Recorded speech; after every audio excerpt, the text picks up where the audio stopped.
Alors, ici on parlait de Machiavel.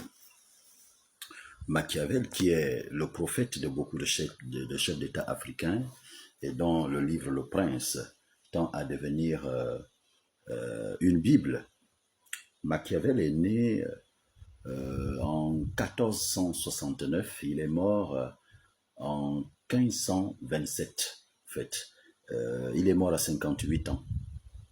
Ce qu'il faut dire, c'est que Machiavel appartenait à la haute administration, c'était pas n'importe qui. Il était le deuxième chancelier de la République de Florence. Et deuxième chancelier, ça équivaut à quoi aujourd'hui?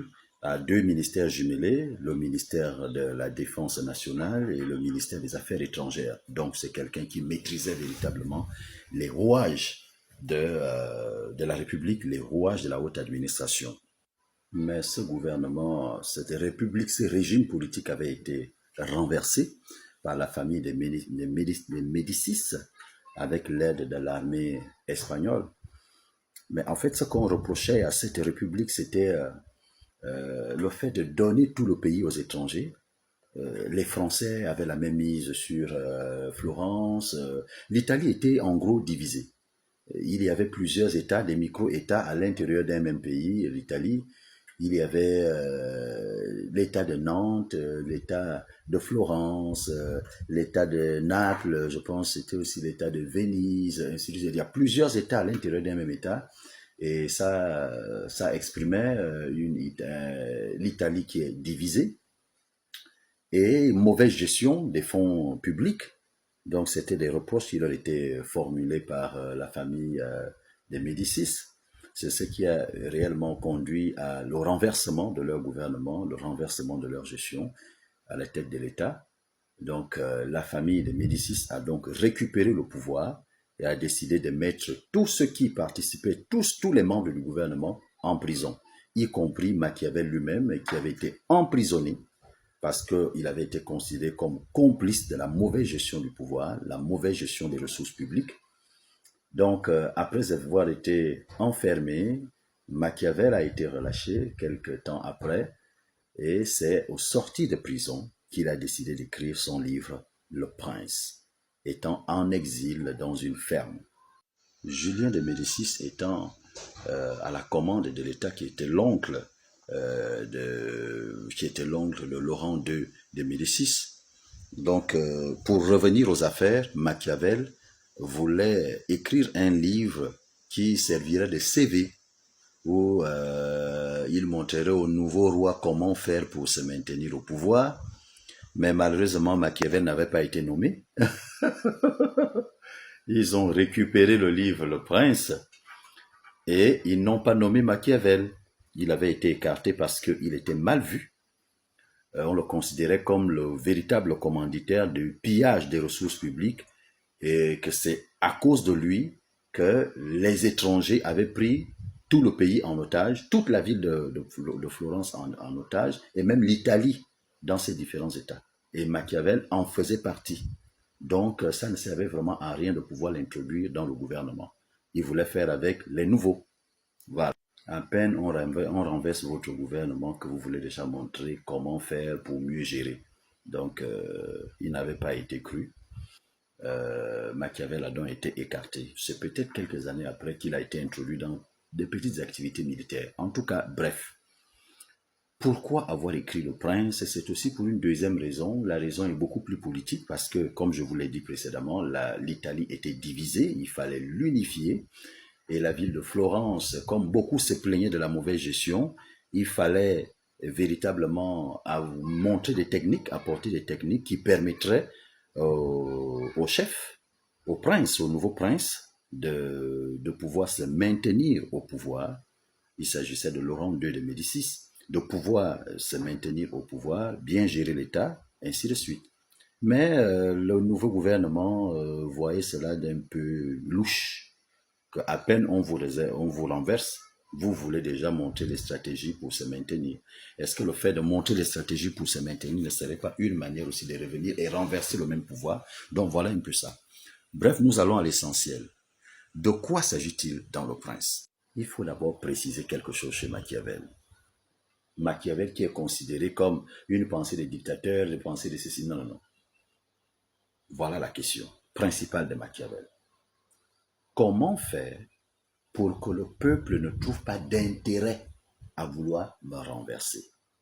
Comment se faire accepter naturellement par un peuple et qu'il n'ait pas besoin de renverser mon pouvoir? Alors, la focalisation, ce n'est pas la conservation du pouvoir. Ce sont les actes que tu poses qui déterminent ta conservation ou ton renversement. Ce sont des actes que tu poses. Et Machiavel met l'accent sur l'intérêt supérieur de la nation.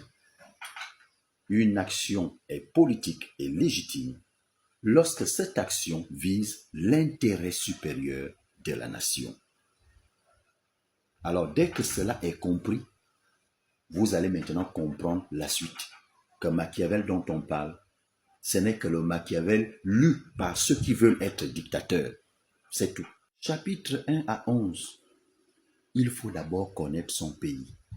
Vous ne pouvez pas gérer les gens que vous ne connaissez pas. Il faut connaître son pays et ceux qui y vivent. Ça vous permettra de ne pas nager à contre-courant. Parce que l'objectif est de se faire accepter naturellement, pas de se faire aimer. Non, il ne s'agit pas de se faire aimer. C'est d'avoir une forte adhésion par rapport aux actes que vous posez. Pour que le peuple n'ait pas l'envie de vous remplacer. La force ne doit intervenir que lorsque c'est nécessaire. La ruse ne doit intervenir que lorsque c'est nécessaire. Qu'est-ce qu'on appelle nécessaire chez Machiavel? C'est ce qui garantit la préservation ou la cohésion du plus grand nombre. Ce qui protège l'État dans sa majorité. Il ne s'agit pas de forcer. On force quand c'est nécessaire, quand la majorité va en profiter. Chapitre 12 à 14. Un bon prince doit avoir sa propre armée. Attention, ne faites jamais confiance aux mercenaires. Parce qu'un mercenaire, il est payé pour tuer. Il est payé pour renverser. De la même manière, vous l'utilisez, on l'utilisera aussi pour vous renverser.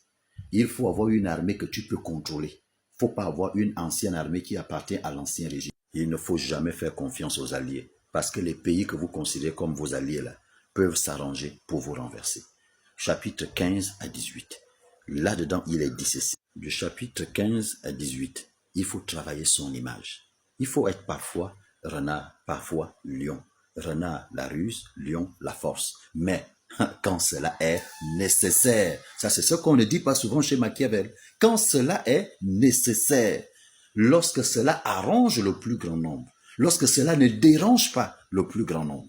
Dans le chapitre 19, il montre qu'un bon prince doit être bien entouré des gens bien, des gens qui aiment vraiment le pays.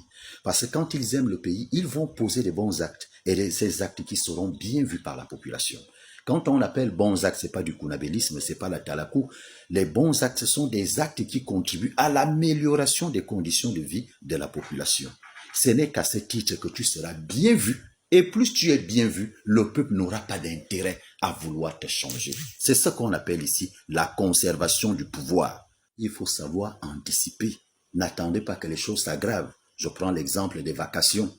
Calculez déjà que les vacations doivent être remises à la fin des examens. N'attendez pas la fin de l'année. On appelle ça l'anticipation. Pourquoi? Comme je le disais précédemment, il faut apprendre à connaître son peuple, ce qu'il aime et ce qu'il n'aime pas. Et agissez par rapport à ça. Chapitre 22 à 23, il précise, il continue. Un prince est jugé par rapport à la qualité de ce qui l'entoure. La qualité de ce qui l'entoure se juge par rapport à leur capacité à servir le pays et non à se servir eux-mêmes. Parce que s'ils se servent eux-mêmes, cela va créer la haine et non la crainte. Or, c'est la crainte que tu veux instaurer. Qu'on te respecte par rapport aux actes que tu poses et non à une force illégitime. La force doit beaucoup plus être légitime, une violence légitime. Chapitre 26, un bon prince doit s'adapter au contexte. Le président ne doit pas agir à contre-courant. Vous allez provoquer la haine et non la crainte. Chapitre 26, ce sont ces valeurs qui font en sorte qu'un président soit craint, respecté et qu'il consolide l'unité de son pays. Et que le peuple ne trouve pas utile de pouvoir le renverser. Voilà le vrai Machiavel. Alors, lorsque la force et la ruse se font dans l'intérêt supérieur de la nation, non ton propre intérêt, le peuple n'aura pas envie de te rendre.